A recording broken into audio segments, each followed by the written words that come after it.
Hey everybody, and welcome back to the channel. So today I want to discuss the social penetration theory, right? I want to talk about the social penetration theory and how that theory has actually affected all of your relationships. So if you've ever been in a relationship, if you've ever been married, any type of committed relationship or whatever the situation is, you have, as a result of that, you have definitely had to go through stages of the social penetration theory. So that's what I want to discuss today. What is the social penetration theory and how it affects your relationship?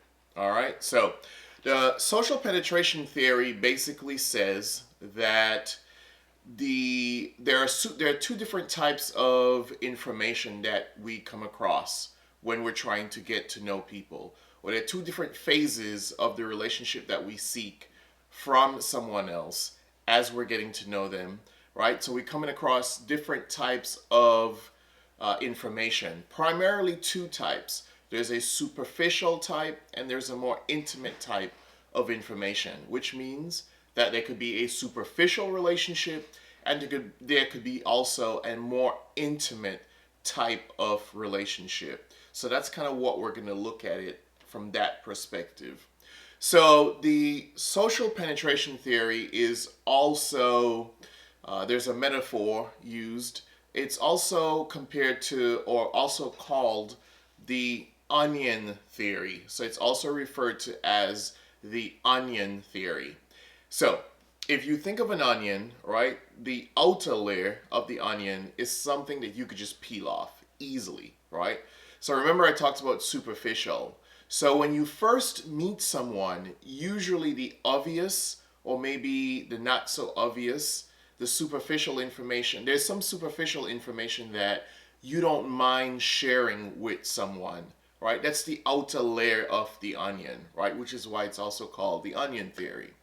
So there's some things you don't mind telling someone. You might not, have any problem telling someone obviously your name, telling them where you from, that sort of stuff. And this is in the early stages of the relationship. Maybe how many brothers and sisters do you have? What high school you graduated from? Basic information. What country or state were you born? Stuff like that. Right? Very basic information. That's superficial, right? Not a whole lot going into you revealing that sort of information. However, as you're trying to get to know somebody, obviously you're going to have to get past the outer layer, the superficial information, and get into the more intimate parts of getting to know someone, right?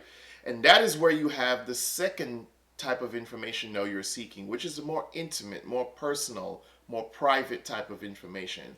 If you think of an onion, remember you can pull off or peel off the outer layer, but the deeper into the onion you go, now it requires a knife, right? It requires a knife. Why? Because it's thicker in the inside. So think of the superficial information as being thin, stuff you don't mind sharing, but the thicker layer, the more intimate, private, personal parts of someone's life is way more private. And so think of the thickness as a safeguard. There are more barriers now to you getting to know more about the person. The person is more guarded with these inner layers of the onion, right? They're more guarded and less revealing of certain bits of information. All right, so you've probably been in a relationship where you're wondering, when is someone going to tell me something, right? Or you go fishing, we call it, you're going fishing for bits of information, right? And when is someone going to reveal certain bits of information about themselves? Some people get very crafty and tricky with it. Some people will give you something hoping that you will give them something, right? So they'll tell you something about themselves hoping that you would also tell them in return something about you. Some people don't do that though, right? For different reasons, people are going to be guarded and they're going to reveal information in their own time, right? At their own time. They're not going to be forced or feel rushed to be able to give you certain bits of information. So, what makes someone decide whether or not they would want to share that personal information with you? Well, it comes down to two things. According to the theory, there are two things: cost versus the rewards. So, what will cause someone to decide, or the determining factor, right, when it comes to someone making a decision on whether or not they will share their most private and intimate details about themselves with you, comes down to cost versus rewards. All right, so let me explain. What is the cost? Obviously, the cost is the person is looking at, what do I have to lose if I was to tell this person these intimate things about myself? What do I have to lose? Can I trust this person with some of my darkest, or just my secrets in general? Not necessarily dark, but some of my, really, really, really, really intimate secrets. Can I trust this person and tell them these things about myself? And then if I do, are they going to keep it secret? And then so you look at the cost. How long have I known them? Can I tell them this? Do they seem trustworthy? You're looking at all these different costs. What if they were going to go and reveal this to this person or that person, or tell the world, or whatever the case is? How would I feel? How embarrassed would I be? What situation would that put me in? Could I lose my job? There's so many different costs that people would weigh before they will tell you certain things. And then they look at the rewards. Well, if I trust the person and I tell them this, is this another way for us to share with each other and keep on growing in this relationship and keep on building? So the rewards, well, one obvious one could be a good friend or a good companion, someone you can really share some information with. So a reward would be obviously companionship, leading to boyfriend, girlfriend, marriage, whatever the case is, right? So that might be one good reward. You have someone in your corner that you could always rely on and count on. So those are the two things that are determining factors. People look at the cost and they look at the rewards.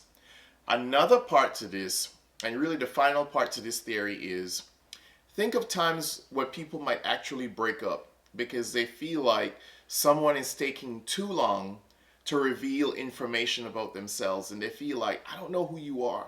I have been with you for a year and I still don't know so and so, or I've known you for 3 years or 4 years or whatever, and I still don't know still don't know certain things about you. Obviously, as you know, you could be with someone for years and you're still finding out and figuring out stuff about them, because people are still slowly revealing things about themselves a lot of times as they get more comfortable talking about it and they feel like they could trust you more.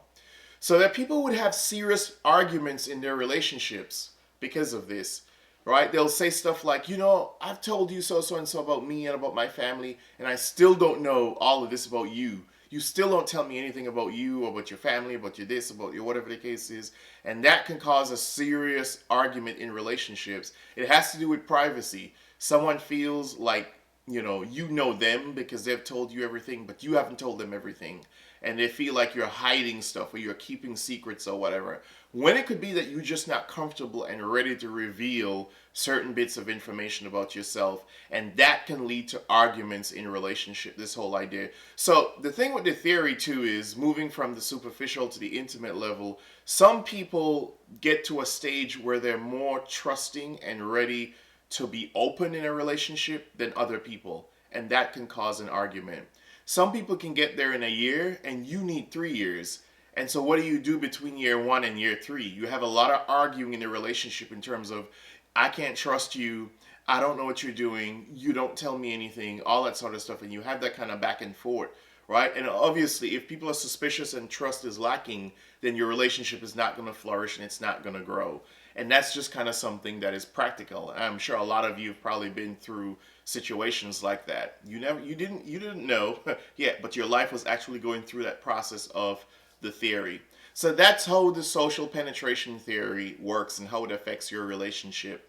It really discusses how we move from a superficial level in a relationship to a more intimate or personal level in terms of how we share information with one another. And some people get to a point where they're more comfortable to share sooner than another person, which could cause an argument because you feel like people are keeping secrets from you and you don't know anything about them when you've given them so much and they've given you feel like they haven't given you anything at all. Remember, it's about cost and rewards.